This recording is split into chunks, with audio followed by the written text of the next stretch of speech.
Okay, you're going to love this. How your attachment style plays out in adult, especially romantic relationships. And, sometimes people are a little uncomfortable when they hear about this coming because they're afraid, what if I'm not a securely bonded person? What if I wasn't a securely bonded child? And this is something that you carry with you through the rest of your life. This is how you know how to attach your bond to somebody. You don't know another way of doing so. Okay, you might think, oh no, what if I'm one of those insecure two styles?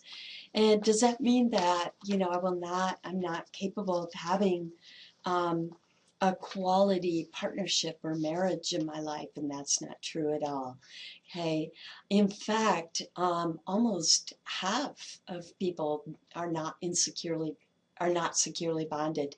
So let's take a look at this. Hazen and Shaver are the ones who really looked at this with adult relationships. Okay. And publish this work. And the first thing that will put you at ease if you tend to think that you may not be a securely bonded person is that we don't see any differences in relationships until there are troubled times. And then the difference comes in how people react to those troubled times. Okay, that's it. So let's look at those reactions. Um, if you think about it, the default that has been built with a securely bonded baby and holds throughout your life is a default of trust. Wow, this stuff is really tying in now, right? It's tying in with Erickson, um, for instance. But anyway, remember that very first stage, 0 to 1, trust versus mistrust. First thing you learn, right? So this is a default in life for securely bonded individuals is trusting. So when there are troubled times, I want you to imagine, let's say that somebody who is securely bonded, they hear a rumor that their partner, spouse in life, has been cheating on them. Okay. Well, I'll tell you something. With a securely bonded person, they're not going to get upset because they're not going to think it's true, right? Their default is trusting. And, they'll likely mention it. They might even mention it as a joke, and talk about hearing this rumor, but it's not going to feel to the other person like a confrontation, right? Because their default is trusting. In fact, like I said, they might be thinking this is just hilarious and laughing when they tell the other person about it. Um, Very, very different with an anxious, ambivalent person. Okay, because the default is distrust. The default is to be afraid that it could be true. Okay, so the anxious, ambivalent is going to tend to be a little clingy, not want to let that person out of their sight. Okay, and sometimes it can even go to extremes. So, let's say that you have to work and you can't be by their side all the time, right? Um, is they might even hire, a private detective, for instance. But less likely that they're going to talk about it. Why would they want to avoid talking about it with their partner? And you might, if you're thinking they're afraid the partner will leave if they do, might get angry and leave. That's often the case. So if they do bring it up, they're frightened. Hey, but sometimes they're so frightened that they don't bring it up at all. But either way, they don't tend to want to let that person out of their sight. They get a bit clingy. And then avoidant, hey, avoidant reacts to this with distance. And it might be physical distance, but it might be psychological distance, or it might be both, right? So remember that the default is distrust, to be afraid this is really true. But the type of overly independent thinking process that we see here is something like this. They think it's true. They have a tendency to think it's true. And so they think to themselves something like this. I guess I loved you too much. I better either leave or start loving you less so that I am not hurt like this in the future. So this is where you see them either leaving or being emotionally unavailable, creating psychological distance. So it might be, oh, we all know what this is like, right? You say, what's wrong? And they go, nothing. It might be something like that, or it might even be the silent treatment where you're like, what's up? What did I do wrong? Right? But, the important thing here again is that all three different styles of individuals can have very rewarding relationships in life. Okay, um, but here's the deal. If for one thing, you might have noticed and be wondering, why didn't we have a questionnaire about this? Why aren't we assessing ourselves on this in this class? Well, most of you know by now which style you are, right? We have a tendency, not so much when we hear about the baby pattern, because we don't have memory from then, but when we hear about this adult reaction to problems, troubled times in the relationship, we know who we are. Hey, and here's the deal, if you're not a securely bonded individual, that, one of the things is that knowledge is power. And if you recognize one of these behavior patterns as reactions to troubled times, that you have a tendency to get clingy, or you have a tendency to create psychological distance or physical distance, or both, you can do something about it once, because now it's been brought up into your consciousness. Remember all that from the psychodynamic approach? Very true. Once it's up in there, you can do something about it. It empowers you, takes you all the way to the humanistic approach with empowerment. Okay, but here's the deal, your default is always going to be to act in this way on the slide, but you can override that with effort, right? So if you say, okay, I want these bad times to be a trigger to me, the minute I start thinking that my partner or spouse did something that I don't know for sure they did, that will be my trigger. Okay, and instead of getting distant or getting clingy, I am going to try to remain calm and to talk to them, to use this open communication style. In other words, that's very different than confronting or accusing, right? It's just talking to them about it, okay? But that's not your default. So understand that if you miss a trigger and you're highly emotional and you kind of go off, you're going to go right back into this behavior pattern. Don't worry about it. Try for better next time. Okay. And if you're securely bonded, hey, there's a 50% chance in life that you're going to end up with, approximately 50% chance that you're going to end up with a partner that is not. And the important thing here is to understand your partner and understand their bonding style. Pick up on that. Now that you have the education under your belt, you can figure it out. And once you figure it out, when they do react this way, you're going to be, because you know about it, you're going to have a tendency to be less offended, to have your feelings hurt less, okay? And to be more patient with them. All right. Pretty cool stuff though, right? Okay, androgyny. Androgyny. So when we talk about androgyny, first off, we need you to know about communal traits and skills and agentic traits and skills and what they are. Okay, so it's two different kinds of sets of traits and skills. And communal skills, unfortunately, are oftentimes associated with the feminine stereotype. Okay, like only women could possibly be nurturing and compassionate and empathetic and have good negotiation skills and be really tactful. Okay, those are all communal skills. And agentic traits and skills, unfortunately, are often thought of as a masculine stereotype. Hey, as if only men could be self-assured and confident and have leadership skills, leadership skills, um, that kind of thing. Okay, and they're both great traits and skill sets to have, right? But I'll tell you something.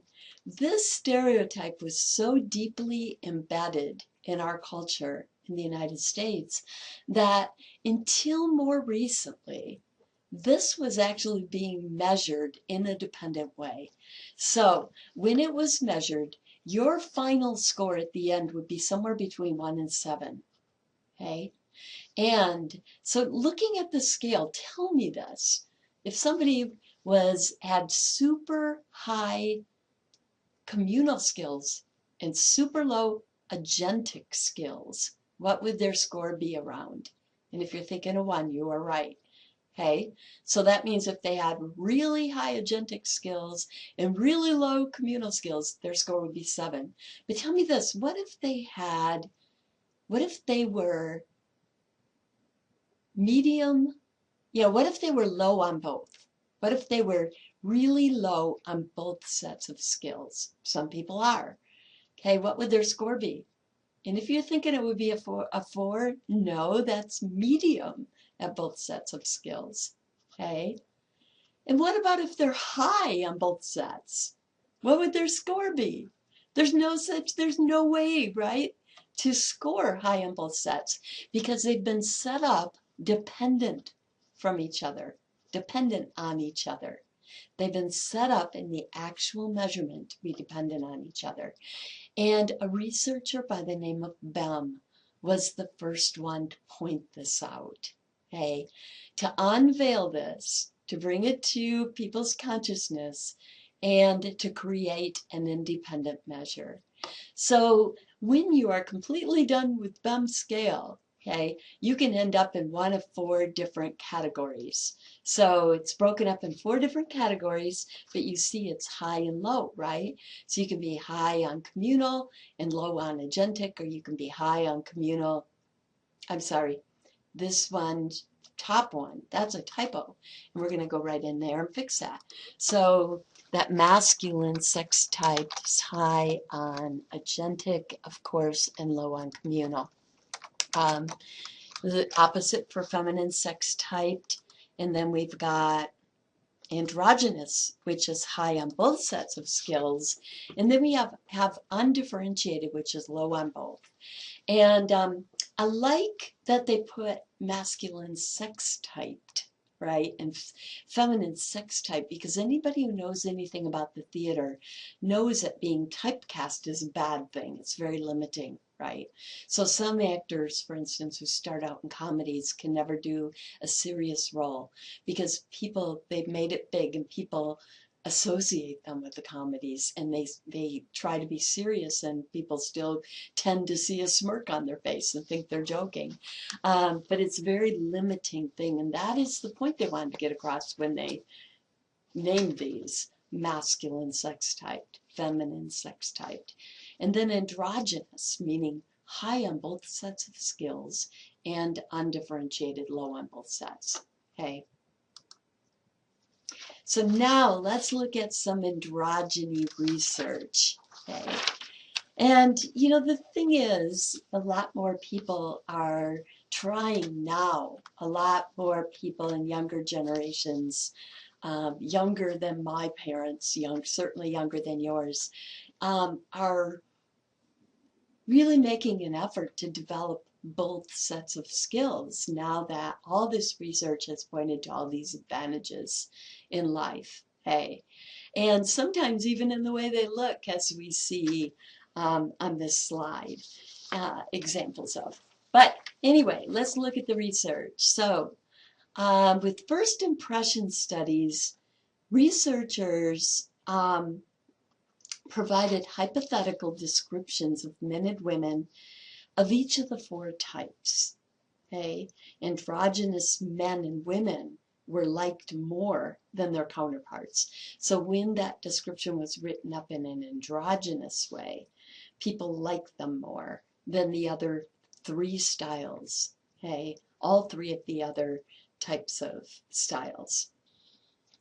Not only did they like them more, but the participants in the studies judged them as more interesting and more intelligent. Okay, that's first impression studies. Then there's actual dyadic interactions. Okay, remember what people used to think with the stereotype is that a feminine sex-typed female would best end up being married to a masculine sex-typed male, right? That this would be the ideal, the best relationship to be in. And what they did was they paired individuals up of the different styles, and they found out that the pair of one agentic and one communal, in other words, one feminine sex typed and one masculine sex typed, got along the worst of any of these other possibilities. And they also liked each other the least. Pretty ironic, huh? Okay. And then when they look at relationship satisfaction studies, they actually looked at real relationships, real married people, okay, and that had been married about the same length of time. And they had them report their marital satisfaction, and they found that the highest marital satisfaction was reported by, and you think that I'm going to say, individuals that were both androgynous, right? Not true. The highest marital satisfaction was reported by each person in a relationship with an androgynous person. Okay, so the joy comes to being with somebody who is androgynous, and so not necessarily a joy that's shared by both people in a couple. Pretty interesting stuff. And this brings us now to questionnaire number 10. Take out your self-assessment sheet. And the name for questionnaire number 10, the title you can write in now, is androgyny. You tested yourself on androgyny. So what we're looking at here is your agentic skills separately first, and then your communal skills. Okay, because we can break that down even further, not just high and low, but high, medium, and low. And so the best way to look at this is to look at these separately. Your A score is your agentic skills score. So you have an A score and a B score. And your A score, if it's low, if you have low agentic skills, you've scored somewhere between 10 and 30.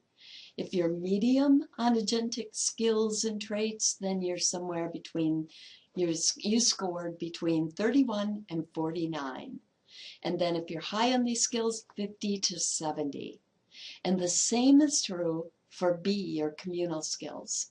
So 10 to 30 is low, 31 to 49 is medium, and 50 to 70 is high. And if you scored high on both of these, congratulations, you are androgynous. Now, your homework. So don't forget your homework. You've got 2 chapters now to read for the cognitive approach. This is our last of our 6 approaches, by the way. And before that, of course, you have a test. So you're going to want to take your test, study for your test, take your test. And then before starting the cognitive lecture segments, okay, read your 2 chapters and do your last 2 questionnaires. It should be questionnaire 11 and questionnaire 12. And we will interpret those when we come back and join each other for the cognitive approach. And I wish you the best of luck on your test. I want you to knock my socks off.